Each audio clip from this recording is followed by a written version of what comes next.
Hi guys! Good day and welcome back to our YouTube channel, Marjan's Garden. So, meron po tayo ngayong i-unbox. Kakarating ko lang din guys. And i-unbox na natin siya kasi para mahanginan na siya.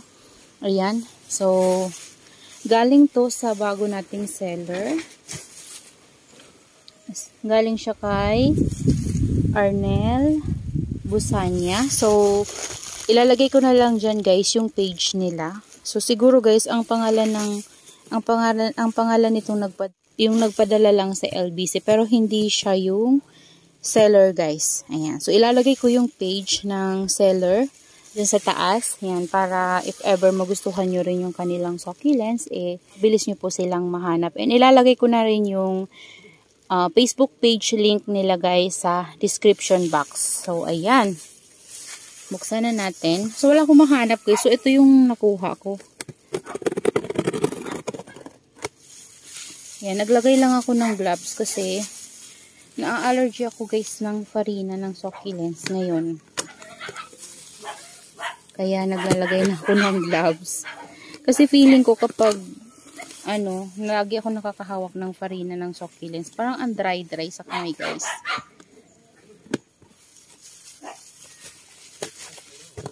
Ayan. Sobrang init ngayon guys. Kakarating lang natin. And kunti lang naman po ito.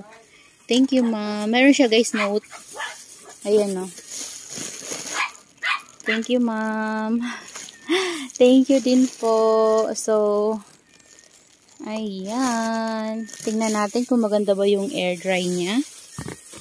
Dito ko guys nag-unbox sa taas. Binaba ko lang yung mga cactus natin. Kasi ang init dun sa lapag. Ayan, kunti lang talaga siya guys.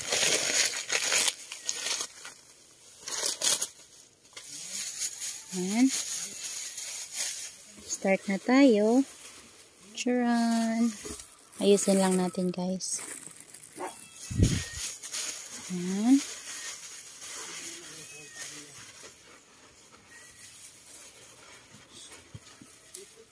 Oh, ayan. Ito siya guys. Chocolate truffle. So, alam nyo ba guys, meron ako nito before. Kaso lang medyo maselan talaga to dito sa lowland. So, ang nangyayari sa kanya is, yung leaves niya guys, lagi siyang natutuyo. So, paliit ng paliit yung rosette niya. Pero, magta-try pa rin ako ngayon guys. And, hindi niya tinrim yung roots. Meron siyang baby guys, isa. Ayan, parang matutuyo pa. Ayan o. Top cut lang siguro to or baby lang to guys. Ayan siya o. Ayan yung puno niya. Pero okay naman yung pagka-air dry. And hindi lang siya nag-trim ng roots. Pero okay naman siya guys. Ayan. Dito lang natin ilagay guys. Ayan, dito sa gilid na to. Kasi kunti lang naman to. Kasi ang nagustuhan ko lang dito guys is variegated Mendoza. Ayun. Kasi gustong gusto ko si Mendoza. So mayroon na siyang variegated ngayon. Kaya naman gusto kong magkaroon ng variegated. So nagkaroon na ako niyan before. Kaso lang natuyo yun guys. Kasi summer ko din yun nabili. So sana ngayon mabuhay ko na siya. And nag-request ako kay ma'am na lagyan niya ng konting soil. Ayan, para hindi ko natatanggalin guys sa soil. So, ayan. Ito free sa atin guys. So, wala akong nabili na ganito. Ayan, free. Thank you so much, ma'am. Maganda guys yung air dry niya. Kaso lang hindi lang siya hindi siya nag-trim ng roots. Ayan, kunti lang talaga ito.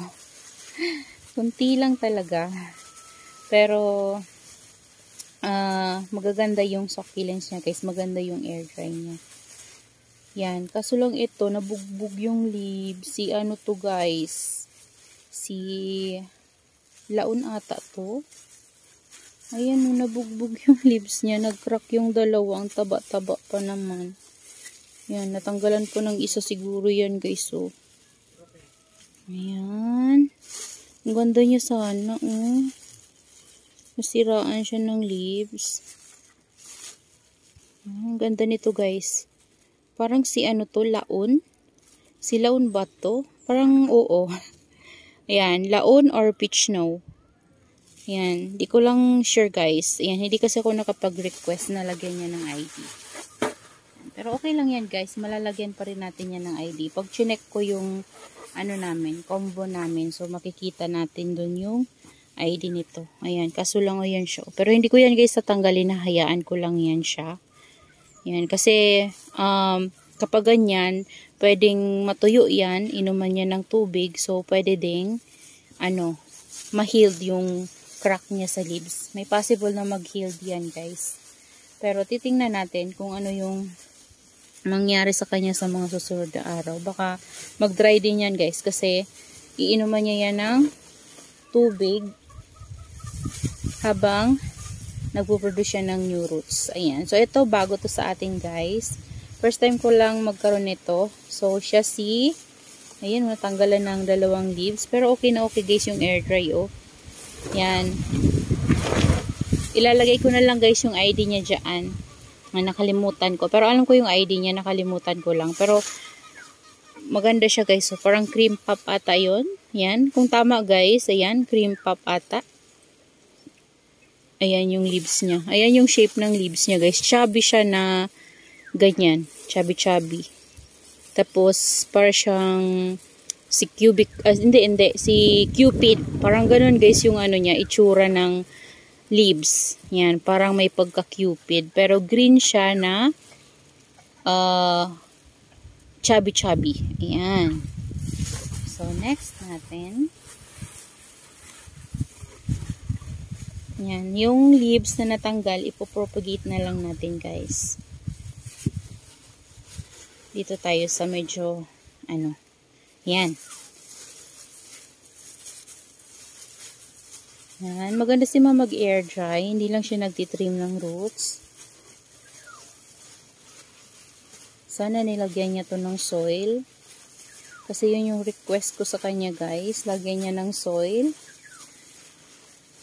Parang hindi. Oh my G. Sana mabuhay ko siya this time. Ito guys si Calico Kitten. Hindi niya nilagyan ng soil. Wala. Hindi niya nilagyan ng soil. Sabi niya lang noted pero wala. Ayan. Sana mabuhay ko to guys. So gusto ko to. Si Calico Kitten. Ayan. Ganda niya guys no. Variegated siya. So nag-request ako sa kanya guys. Nalagyan niya ng soil. Itong ating Calico Kitten.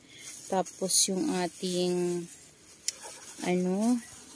variegated Mendoza, pero parang hindi niya ginawa. Kasi ito, wala siyang soil. Kasi ganun guys yung ginagawa ko, yung mga nahihirapan akong buhayin. Kasi sinabi ko sa kanya, medyo nahihirapan ako nito. Kasi palagi talaga siya guys natutuyo. Yung mga ganito kong nabibili before. Kaya nagre-requestan na ako na lagyan kahit kunting soil. Kasi hindi ko na siya ginagalaw. Kasi ganun yung guys yung ginawa ko nung yung mga iba natin na succulents na medyo nahirapan tayo, na medyo maliliit talaga. Nagre-request ako na lagyan ng soil para mabuhay natin. Kaso lang hindi niya pati to wala guys. So yun lang yung medyo nakakaano sa seller na to. Hindi ka pag nag-request ka, hindi niya pinagbibigyan. Kahit nagsabi siya ng noted. Ayan. Pero maganda guys si variegated Mendoza. And nabili ko to guys ng 130 pesos. Ayan siya.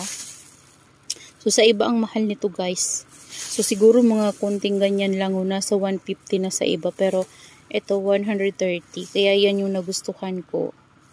Kaso lang hindi niya sinunod yung guys, yung request ko. Sabi niya noted.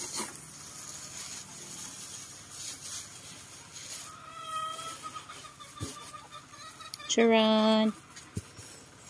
Sana mabuhay ko sila guys ngayon. So, meron pa tayong isa. Natanggalan ng naputulan yung ating Calico Kitten.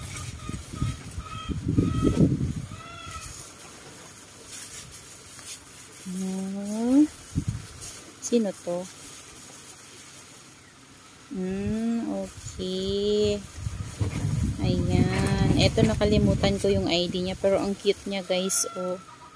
Charan. Akala ko yung malaki talaga siya, pero tama lang. Regular size lang, guys. Oh, ang ganda niya, no? Sana mabuhay ko siya.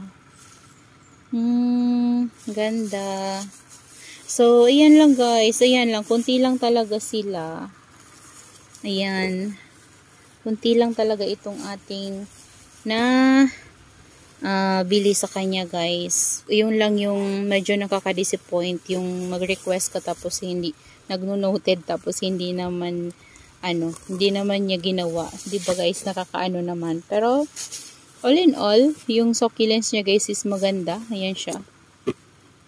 Ayan, okay naman. So, sana lang mabuhay ko sila, guys. Lalo na ngayon, mainit kasi. Kaya sana nagre-request ako na lagyan niya. Kahit kunting soil, kagaya nung request ko kay Ma'am Janelina Sarao before, guys. Yung mga succulents natin na ganito, na medyo maliliit at medyo mahirap talagang buhayin dito sa lowland. Nagre-request ako na lagyan ng kahit na kunting soil para hindi sila, guys, sobrang ma-dehydrate. Tapos matatanim natin sila, okay pa yung ugat nila. Ayan, 'di ba? Ayan, pero maganda yung succulents niya, guys, at okay naman siya, guys, mag-air dry. Yun nga lang ito, nag-crack, tapos tatanggalan niya pa ng isang leaves. So, ayan, guys, that's all for today. Sana ay nag-enjoy po kayo sa ating unboxing. Ayan, ang ganda ni Marinade na variegated. Meron na tayong variegated Marinade. Ayan, sobrang ganda niya, guys. And this one, ayan. Gustong-gusto ko yung mga hanging, kaya ito, sana mabuhay ko siya. So, ilalagay ko to sa hanging. So, that's all for today's video, guys. And I hope you enjoy watching. And see you on my next vlog. Happy gardening, everyone. Bye-bye! Papakita ko na lang sa inyo, guys, yung pagtatanim natin ito soon. Yan. Bye-bye po!